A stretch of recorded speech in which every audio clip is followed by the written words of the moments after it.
चुनाव आयोग ने बंगाल के पुलिस प्रमुख को हटाया, नए डीजीपी के लिए शाम तक मांगे 3 नाम। लोकसभा चुनाव 2024 के कार्यक्रम की घोषणा के कुछ दिनों बाद ही इलेक्शन कमीशन ने बृहन्मुंबई महानगर पालिका के आयुक्त इकबाल सिंह चहल, अतिरिक्त आयुक्तों और उपायुक्तों को हटाने का भी आदेश दिया है। लोकसभा चुनाव की तारीखों का ऐलान होते ही इलेक्शन कमीशन ने कुछ बड़े फैसले लिए हैं।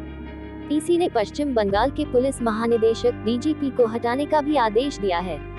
साथ ही चुनाव आयोग ने आज शाम 5 बजे तक 3 अधिकारियों के नाम मांगे हैं, जिन्हें राज्य का नया पुलिस प्रमुख डीजीपी नियुक्त किया जाएगा। लोकसभा चुनाव में समान अवसर सुनिश्चित करने के मद्देनजर आयोग की ओर से सोमवार को ये कदम उठाए गए। राज्य के डीजीपी को हटाने पर टीएमसी नेता कुणाल घोष ने बीजेपी पर गंभीर आरोप लगाए हैं। उन्होंने कहा कि चुनाव आयोग जैसे संगठनों को भाजपा हथियाने की कोशिश कर रही है। वे अपना राजनीतिक मकसद पूरा करने के लिए ये सब हरकतें कर रहे हैं। इसलिए उन्होंने अपने कार्यक्रम, अपनी प्लानिंग और विभिन्न राज्यों के कहने पर ये कदम उठाए हैं। घोष ने कहा, वे अपने राज्य संगठन की मदद करने में लगे हुए हैं। वे जानते हैं कि चुनाव में पश्चिम बंगाल की ज्यादातर सीटों पर बीजेपी की हार होनी है। उनका संगठन बहुत कमजोर है। हम आत्मविश्वास से भरे हुए हैं। बीजेपी जरूर कुछ अधिकारियों का तबादला करवा सकती है, मगर जनता तृणमूल कांग्रेस और डीडी के साथ है। टीएमसी फिर से भाजपा को हराने जा रही है।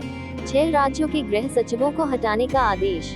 निर्वाचन आयोग ने गुजरात, उत्तर प्रदेश, बिहार, झारखंड, हिमाचल प्रदेश और उत्तराखंड के गृह सचिवों को भी हटाने का आदेश दिया है।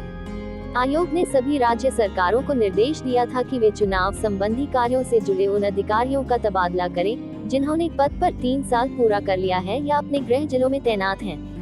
महाराष्ट्र ने कुछ नगर निगम आयुक्तों, अतिरिक्त आयुक्तों और उपायुक्तों के संबंध में निर्देशों का पालन नहीं किया था।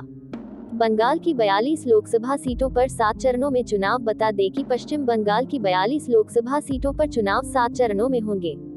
राज्य में कुल 7.58 करोड़ मतदाता हैं, जिनमें लगभग 3.85 करोड़ पुरुष और 3.73 करोड़ महिला मतदाता हैं। लगभग 15.25 लाख ऐसे मतदाता हैं जो पहली बार मतदान करेंगे। बंगाल की 42 सीट में से 10 अनुसूचित जाति और 2 सीट अनुसूचित जनजाति के लिए आरक्षित हैं। 2019 के लोकसभा चुनावों में तृणमूल कांग्रेस ने 22 सीट, भाजपा ने 18 और कांग्रेस ने 2 सीट जीती थी। तृणमूल कांग्रेस की वरिष्ठ नेता और पश्चिम बंगाल की वित्त मंत्री चंद्रिमा भट्टाचार्य ने चिंता व्यक्त की कि कई चरण में चुनाव होने से आर्थिक रूप से मजबूत पार्टियों को अनुचित लाभ मिलता है।